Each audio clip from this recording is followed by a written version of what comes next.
Hey guys, so we're just continuing here with the Holy Shock version of the Paladin for Rathma. We're going to be going into the Zod version just to compare it to the Dreamadin version of the build. Um, so I'll just kind of recap a little bit of everything here. I mean, the difference between Zod and Vex isn't that much. It's really just the health of all the mobs, damage. It's not really scaling properly in Season 7, so you don't really take that much more damage, just the length, longer fight. Now, let me just grab pushing here. Just to recap what we're doing here, so we have the lightsaber, 2 sockets really all you need to hit the IAS breakpoint, and then I just threw in some random facets. As you can see, it's not very good ones there. Griffins cannot be frozen, doesn't help us since we're going to use a Raven, so that slot's kind of wasted. You probably want a +1 or a 3 socket or a max life, that kind of thing. This ambulance is really good, 2 offensive auras, AR, faster hit recovery, max res, perfect. Haws, max cold, which is great. 1 socket is kind of sad. 3 socket Venom Ward, kind of ideal what you're doing here. 3 jaws. These gloves, I just wanted IAS, AR, res, and PLR. Could have some better other stats, but I mean, I can't really ask for that much, to be honest. Raven Frost, AR Slam, ideal. T-Gods, I don't really need the +2 max of everything. It does help my fire and cold a little bit, but you have a few options you can do there. Natures with AR, that's pretty stable. Tri-res boots with PLR, which is great. I mean, it could have FHR, but I think Dex is just fine for that. I'll be using lightning large charms and a mix of offensive auras. That's kind of giving me the most damage I could get. These charms aren't the greatest, and neither are these, but that's what I picked up for now, which does show that there's some room to improve a bit there, which is good. So it's not really BIS, let's say. Holy Shock is what we're maxing, and then we're maxing the Resist Lightning, Salvation, and Blessed Aim for the synergies, and then extra points we're just throwing into Zeal just to increase our AR.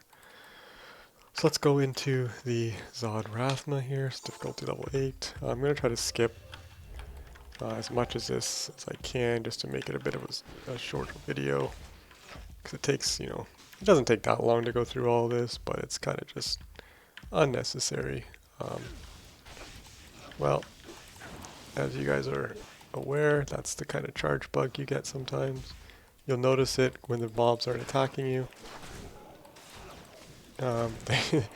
Then you probably you're gonna get, rubber banded back to that position, so just be careful about that. So we do have to clear a little bit here just so it's not annoying. I think there was a health back here.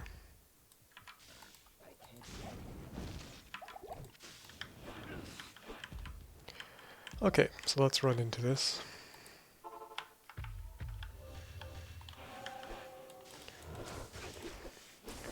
We're going to assume the same strategy we used in the Vex kill to see if we can get all the golems down, which seems to be no problem.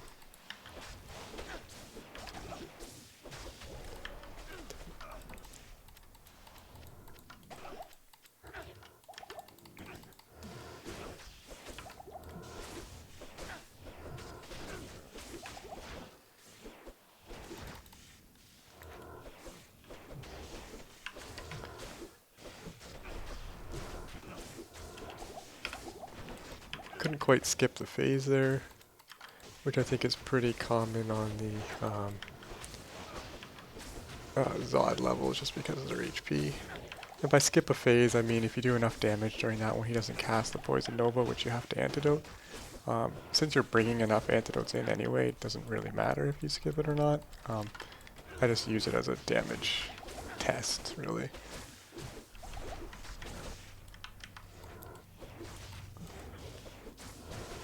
I think if I actually, yeah, there you go, if I actually hit all my attacks, I skipped the phase. You saw he didn't cast Poison Nova there.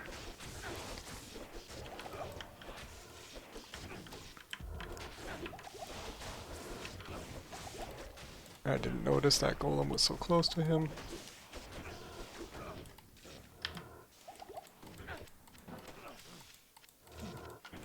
To be honest, we do a lot of, oh, he didn't heal, which is good. So we did get those kills. To be honest, even if he does heal, we do so much damage that I wouldn't even be worried about it.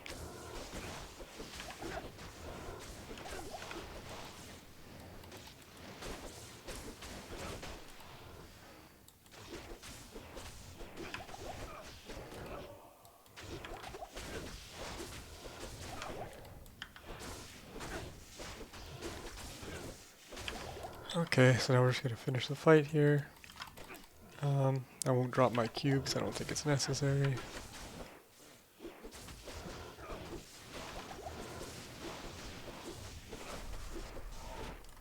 There we go. So that's phase one. I'll keep one antidote aside.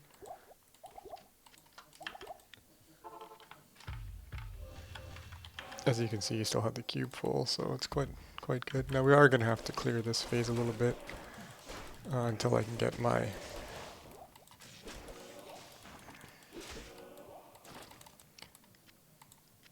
potions, enough of them.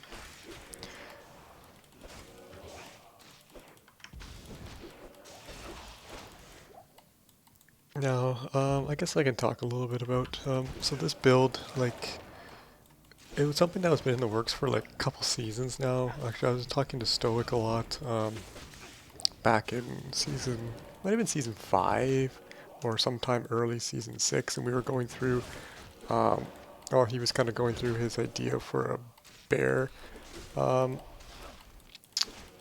a bear holy shock paladin, in which case you're using beast to transform to a bear, and then use a really fast weapon to get down to 3 frames per attack, which would be faster than the zeal I can get, and that'll allow you to apply more,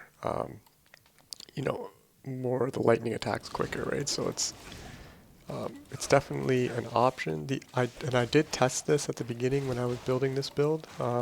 That's kind of what started this, but the issue is previously the passive for Blessed Aim gave you passive AR, and it was kind of tough to gain enough AR, but it gave you that bonus AR, so it scaled your overall AR, so it was actually quite useful. They've changed that now to be minus target defense, which in general is in general is about the same as AR, but since your base AR is so low, it actually makes it kind of much worse and kind of kills the bear build. So I was trying it for a bit, and it just wasn't working. So and then I was talking in the Sin chat and just general chat, and then Kalatek said, what does it look like to compare the native aura to the Dreamadin? And I kind of went through the gear, and I was like, I do have what I need to do it. So I kind of revisited this again. And I was still talking with Stoic and stuff, and kind of came up with this version of the build.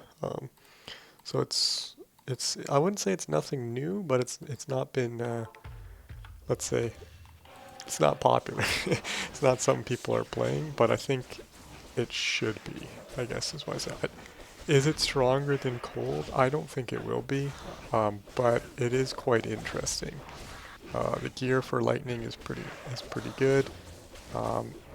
But I'm curious when we do the cold test if it'll be comparable or not. The issue with cold is that Doom and Shattered Wall, they're just such good rune words for what they give you. And the cold it's only 2 pieces and does a lot of damage.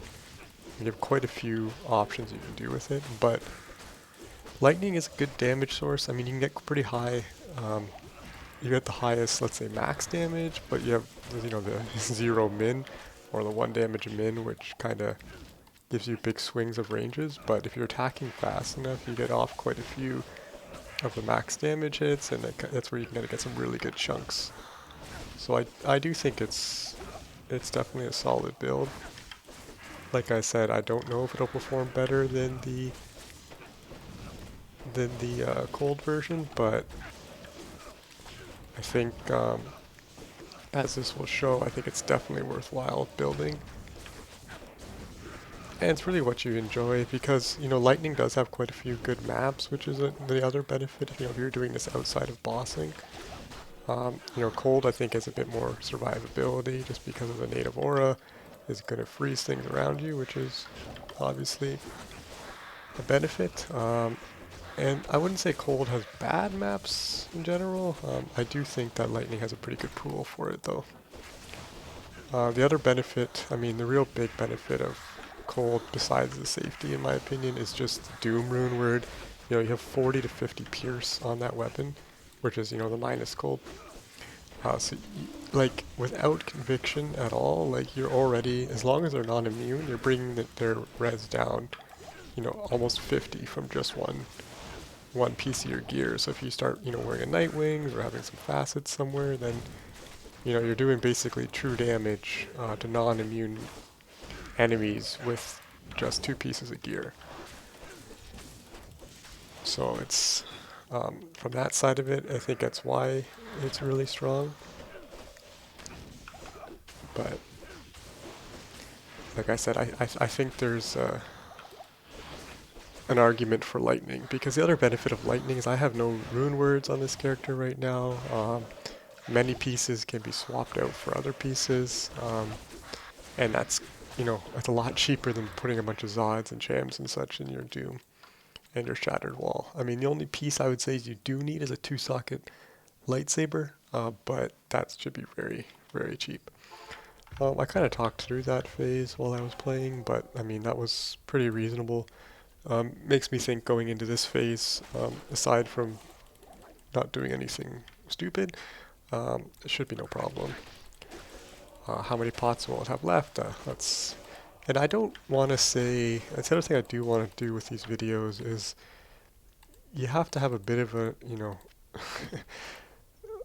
the right look at it, I would say, because, you know, if I do this video and I have, you know, 25 pots left versus, you know, 20 of Dragon in versus, you know, 26 of the Doom, it doesn't mean that that's the order that the skill is in, because there's such a lot of RNG and variety with these fights. You kind of have to look at it a bit more holistically, of how the fight played out, you know, what kind of scenarios and where the benefits are. So that's one thing I would say. Now, that being said, if this fight you go down and I only have like the Dream It in and went completely out of pots, or have like, you know, 1 or 5 pots left, I think that's a pretty clear tell that there's an issue with the build or it's not as strong. But once you get to like, you know, a belt's worth and that, I think it's all about the same.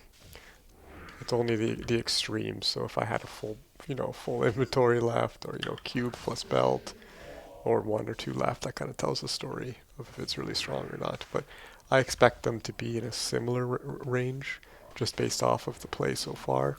But obviously it will depend on what kind of setup I get on the Void Knights, and how many Conjured Souls come out, how often I seem to get caged while Conjured Souls are coming out. There's quite a few factors, so honestly how well I'm playing that day is often the deciding factor, because sometimes I'll just be early potting too much. Okay, let's go into this one.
I guess that's another thing I didn't mention. The type of knights also play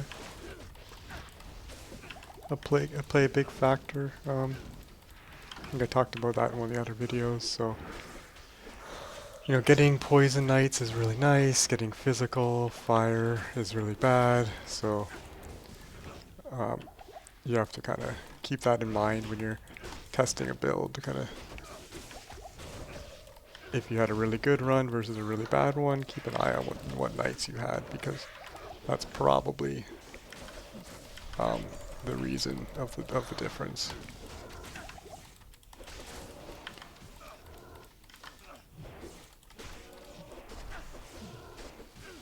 Also, sometimes the bosses can just decide to like AFK, and um, and it just they don't decide not to attack you. Sometimes the knights just run away, which only happens when I'm melee. You know, you would love for some of these scenarios to happen to you.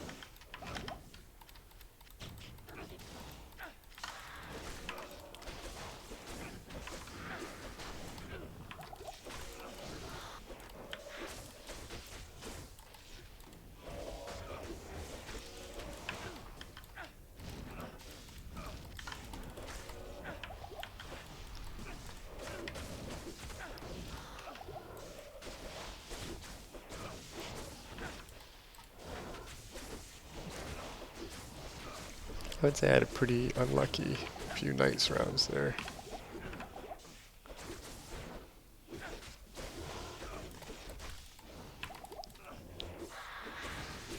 But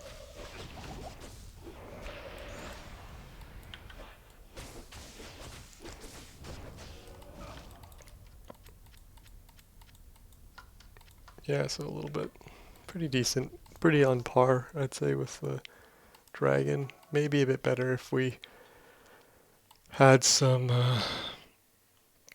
better luck on the knights and such. But yeah, that's the Zod on the Holy Shock. I think I went through the gear and the stats and everything. You can play around with how much Vit versus Dex and stuff you want if you want, you know, different max, you know, AR and such. But this is the damage that we had, the res that we were going for. I do have 75 block, doesn't really matter here. Declone and such it would, so that's definitely helpful. Yeah, if any other questions, let me know. Cheers.